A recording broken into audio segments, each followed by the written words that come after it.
if we look at these two swings, okay, both of these now are from the newer setup. So the grip in both cases is very, very good, okay? So you can see now your thumb is slightly off to the right of centre, going sort of parallel down the shaft. And if I was to draw a line up the club shaft here now, not a very good line, but there you go. You can see your left wrist now is kind of on top of the grip. It's not sitting to the side as it was before, okay? So your setup in general there is better, okay? Just be careful sometimes when you push the handle a bit forward, we don't move the ball too far back in the stance. We want the golf ball to be kind of just left of centre, okay?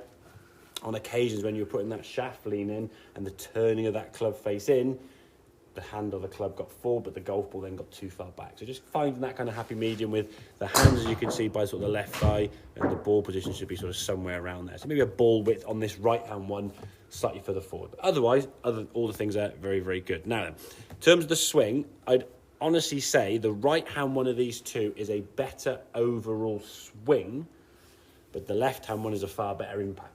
Okay, and if you actually look at these two swings, if I didn't say which was the better shot and all you saw was the positions you got into, I think, and you may prove me wrong, but I think you'll say you prefer the right-hand one visually and how it looks. Yeah. Okay, so what I'm trying to get at is if you can make the same good movements but implement the impact the left-hand one shows, that went I think 107 yards, with that better backswing and that good impact, 120, 130, whatever. The distance now is going to be potentially a lot more that we can get. Okay, so swing-wise as we go back, I say the right-hand one, good shoulder turn there, okay, club goes a bit further. This left-hand one is a little bit shorter in terms of the movement, okay, and then we get a little bit wristy now, almost a bit too much wrist at the top, which is understandable because we're talking about being loose. Yeah. You've been almost so locked and wooden. Now we've kind of released that. It's like, woo, a bit jelly arms, okay? So, and I think the thing with swinging a golf club, and this is why maybe I think people lock themselves up because they want that control.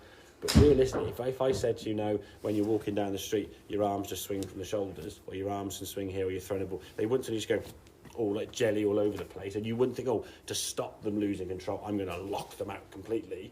You just control them as they want. That'll take a little bit of practice, but generally speaking, as I say, we're looking better when we're loose, okay? So as we go through to the follow-through, that follow-through on the right is far better, isn't it? I mean, there's a much bigger, that's up on its toe, you've twisted through, the club's round your head there, very, very good. That's very much head down too long, foot's not really moving, okay, and a little bit stuck. However, if we go back to the impact position of both these things now, coming down in here, you can see you kept the angle in your wrist there, so very, very good hinge there, okay? As we're coming down to the golf ball now, there is impact, okay? On the left-hand one, I think the right-hand one will be a fraction later, but you can see your left arm now is in line with that left side. Where if you look at this one here at impact, look at the daylight now between, you see the sort of shadow there on your top. Your left arm now is pulling away, so we're creating this kind of pulling gap in there where your left arm is like that, and that's really weakened off the shot. And driven very low. So this golf ball now goes quite low, whereas this one was sort of shooting off a little bit higher. As a result of that, when you came through, you can see how this image here is quite a telling one. You can see your left shoulder really high, almost like a cricket blocked off shot, which if we look at that there, that's just going to send the balls to the right, isn't it?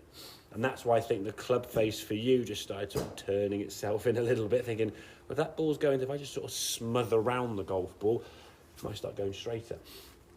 So making sure those arms and hands are nice and loose. You can see your elbow now is nice and soft here, and the club now just released through. And then when you come over the shoulder here now, there's a nice release of that golf club. Now, if we can get the body to kind of turn through with that and blend this swing in that there with contact, that impact, go back a frame, right? Come back, there we go. With that impact position, you see the ball's just about to start to blur there, so the contact has been made.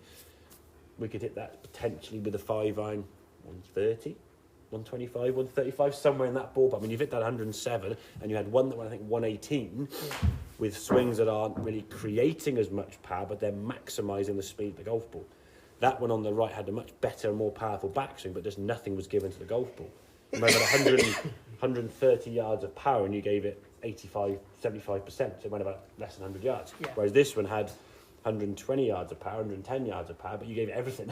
So it still went more so the distance you want. But I think practicing that kind of snap with the club face, and as I said, to do that, you have a better grip, where the club is sitting in that palm there, so underneath the palm there and the fingers there, so you can control the club and hold it there in just that thumb and forefinger and the back pad of your hand, not your lifeline, this sort of pad down here, holding the thread like so, with these fingers extend that side.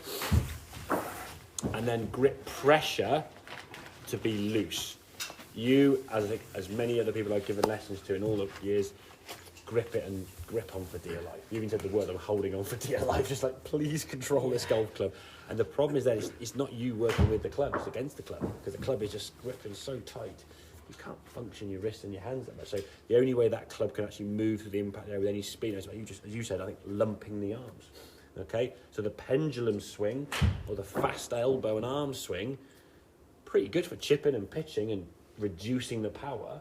But when you're trying to whack a 5-iron for your second and third shot and you're reducing power, and then when you try to hit it harder, you lose contact, so now you're using more yards, therein comes the fourth shot to the hole. If it's a long par 4 or 5, it could be a 5th and 6th shot, because the shots are going 15, 20 yards in front of you. Yeah. Okay, does that kind of make sense? Yeah, so it does. It's a better grip position to start with. That's going to be the key thing. I would practice that sequence.